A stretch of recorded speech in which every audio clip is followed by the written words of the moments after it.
할렐루야. 우리를 위하여 십자가에서 보혈을 흘리신 예수님을 찬송합니다.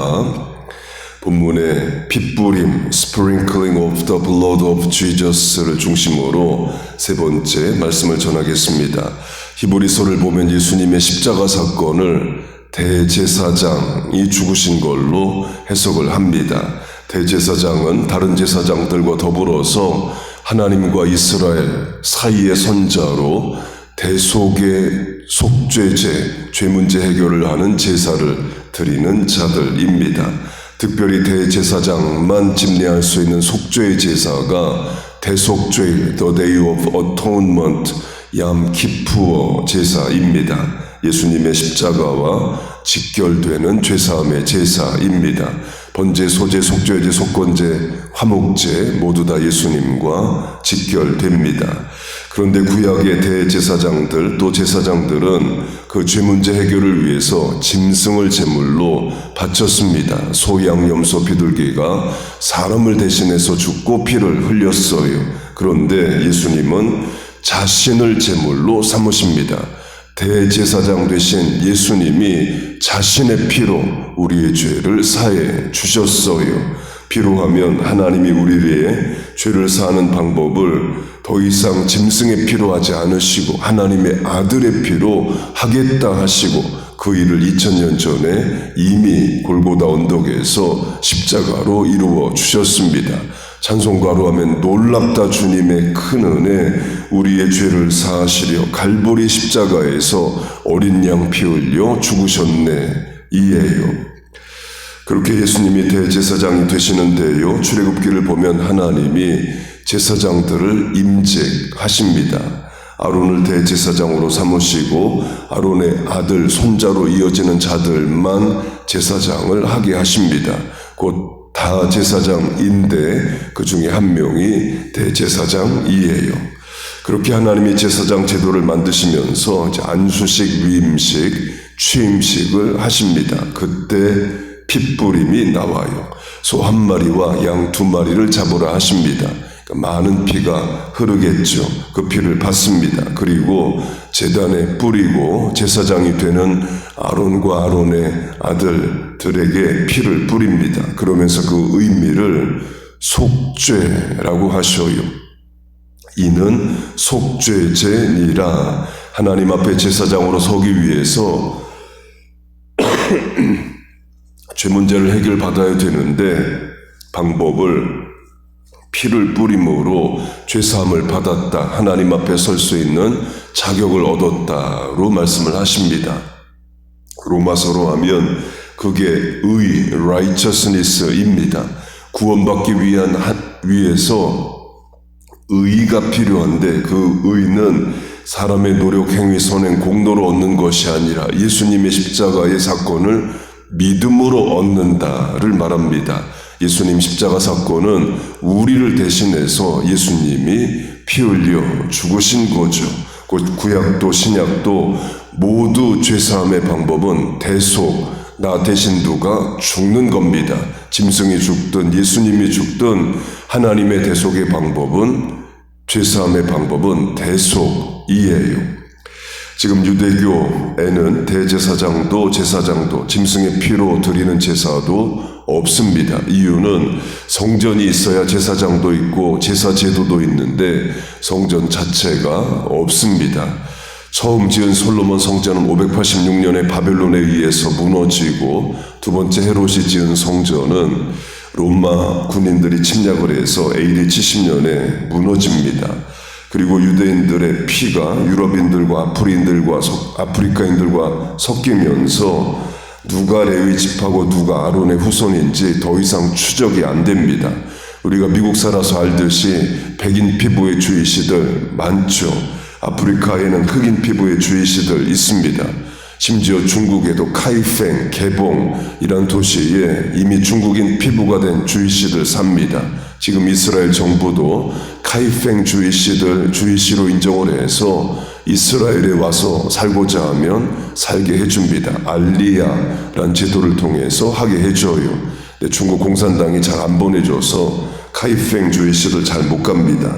강조점은 유대인들이 아브라함의 자손 야곱의 12지파만으로 된 혈통적 집단이 더 이상 아니다 입니다. 피가 많이 섞였습니다. 이미 성경시대도 그랬습니다. 디모데가 주이시인데 아버지가 헬라인 그리스인이죠. 엄마가 주이시여서 신앙적으로 주이시인 거지 북의 혈통으로는 그리스인입니다. 혈통은 아버지를 따릅니다. 21년 전에 우리 교회에 이런 교인이 있었습니다. 아버지는 중국인, 어머니가 한국인, 그러니까 본인은 half Korean, half Chinese이죠. 또 이분이 싱가포르인과 결혼을 해서 딸을 낳았습니다. 그럼 그 딸 입장에서는 25% 한국인, 25% 중국인, 50% 싱가포르인인 거죠. 제가 그 딸에게 물었습니다. 너는 에스닉 아이덴티티를 어떻게 갖니? 바로 답을 했습니다. 자기는 싱가포르인이라는 거예요. 북의 혈통을 따른다는 거죠. 요셉의 아들들도 마찬가지입니다. 요셉이 이집트에 가서 이집트 여자와 결혼을 합니다. 므낫세와 에브라임을 낳아요. 그럼 에브라임과 므낫세는 half Egyptian, half Hebrew인 거죠. 그러나 북의 혈통을 따라서 므낫세와 에브라임은 히브리인입니다. 엄마가 이집트인이니까 나 이집트인이야 그렇게 하지도 않고 되지도 않아요. 곧 혈통적으로 아브라함의 후손이 아닌 주이시들 많습니다. 이미 신앙 공동체이지 혈연 공동체가 아니에요. 그래서 누가 아론의 후손인지 누가 제사장 혈통인지 모릅니다. 그리고도 예루살렘에 성전 자체가 없어요. 그리고도 예수님 이후로는 더 이상 동물 희생으로 죄사함을 받는 것이 아니라 하나님의 아들의 피로 죄사함을 받으라 하나님 선포하셨습니다. 십자가에서 흘리신 예수님의 피로만 죄사함을 얻습니다. 여러분 믿습니까? 그래서 주이씨도 예수 믿어야 죄사함을 받습니다. 만약 주이씨는 예수 믿지 않아도 율법으로 죄사함 받고 구원 얻을 수 있다면 예수님은 주이씨를 뺀 나머지를 위하여 십자가를 지신 게 됩니다. 요한복음으로 하면 온 세상 죄를 지고 가는 하나님의 어린 양을 보라 이런 말씀이 있는데 주이씨는 예수 안 믿어도 되면 주이씨를 뺀 나머지 사람을 위해 세상 죄를 지고 가는 하나님의 어린 양을 보라 이렇게 돼야 되겠죠. Whosoever 누구든지 주의 이름을 부르는 자는 구원을 얻으리라 이 말씀도 주이씨를 뺀 나머지 중에 예수님의 이름을 부르는 자는 구원을 얻으리라 이렇게 돼야 됩니다. 그렇지 않죠. 그래서 예수님은 유대인들을 제자로 삼으셨고 사도행전에도 많은 유대인들과 허다한 제사장들이 예수를 믿었다 말하고 바울도 먼저 유대인에게니라로 어디 가면 유대인 전도의 힘을 씁니다. 지금으로 하면 전도 선교에서 유대인 꼭 넣어야죠. 곧 바울 때도 지금도 유대인들 전도했고 그 말은 유대인들도 예수 믿어야 구원받는다 입니다. 우리 교회에서 가장 가까운 주이씨로 예수 믿는 사람들 모인 교회가 웨인에 있습니다. 제가 그 목사님이 쓴 하빈저라는 책도 읽어본 적이 있습니다. 검색해보면 뉴저지에 예수 믿는 주이씨들 교회가 5개 있습니다. 주이씨도 예수 믿어야 된다는 거죠. 그런데 유대인들은 2000년 전이나 지금이나 그걸 거부합니다. 유대인 예수님 믿 필요 없다. 다시 동물 희생 제사로 죄사함을 얻는 것으로 돌아가고자 하고 싶은 게 지금의 유대인입니다.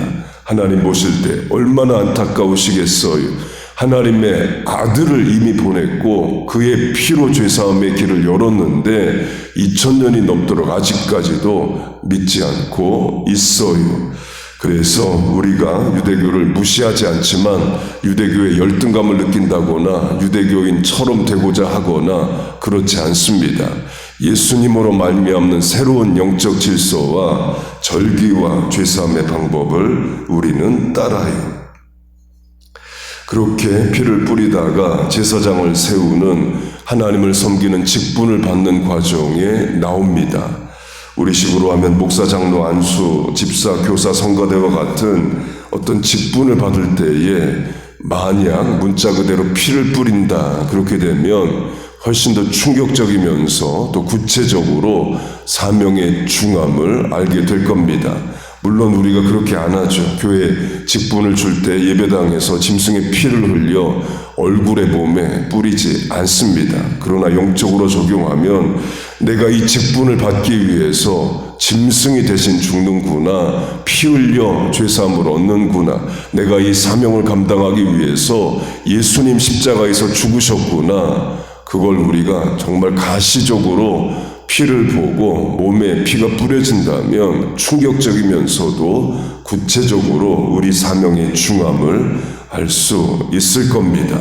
그러면서 새로운 심정과 각오로 내가 죽어야 되는데 예수님이 죽으셨으니 이제 내가 남은 인생 예수님을 위하여 죽는 각오로 살아가겠다. 그 다짐 결단하게 되겠죠.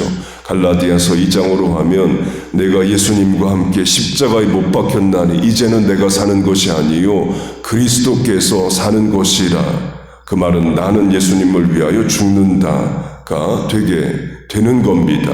예수님이 과거에 나를 위해 죽으셨다면 이제는 내가 예수님을 위해 죽는 삶을 살겠다가 됩니다. 곧 영적으로 십자가의 보혈이 우리에게 뿌려져 있는 겁니다. 그러므로 죄사함의 확신을 가지고 그렇기 때문에 구별되고 거룩하고 정결한 세상과 다른 삶을 살아가야 하는 거예요. 죄를 이기는 삶을 사는 겁니다. 하나님의 자녀가 북부 뉴저지 맨하탄에 있음을 증거하며 살아가는 거예요. 주신 사명 잘 감당하는 겁니다. 그렇게 보혈의 능력이 십자가의 구원이 오늘 내 사명을 재발견하게 하고 하나님 앞에 충성하게 하며 나도 예수님을 위하여 죽을 각오로 살아가는 거룩한 성도의 삶을 사시기를 주의 이름으로 축복하고 축원합니다. 아멘. 기도하겠습니다. 하나님 아버지, 예수님을 이 땅에 보내주시고 죄 지은 나를 대신해서 십자가에서 못 박혀 죽게 하심을 감사합니다. 그 보혈이 우리 인생의 자녀에게 교회에 나라와 민족에 흐르는 줄로 믿습니다. 그로 말미암아 내가 죄사함을 얻었습니다. 이제 남은 인생 나도 예수님을 위하여 죽을 각오로 사명 감당하며 살게 하여 주옵소서. 그 보혈의 능력이 죄사함의 역사가 부모님, 배우자, 자녀, 전도 대상자들에게 있게 하여 주옵소서. 오늘도 그렇게 구원받았음을 감사하며 하나님 앞에 나왔습니다. 또 새벽을 깨웁니다. 하루 첫 시간 예배로 시작합니다. 하나님 앞에 삶의 문제와 인생의 소원과 사명 감당을 위한 능력을 구합니다. 주여 우리를 도우시옵소서. 불쌍히 여기시고 응답하여 주옵소서. 예수님의 이름으로 기도하옵나이다. 아멘.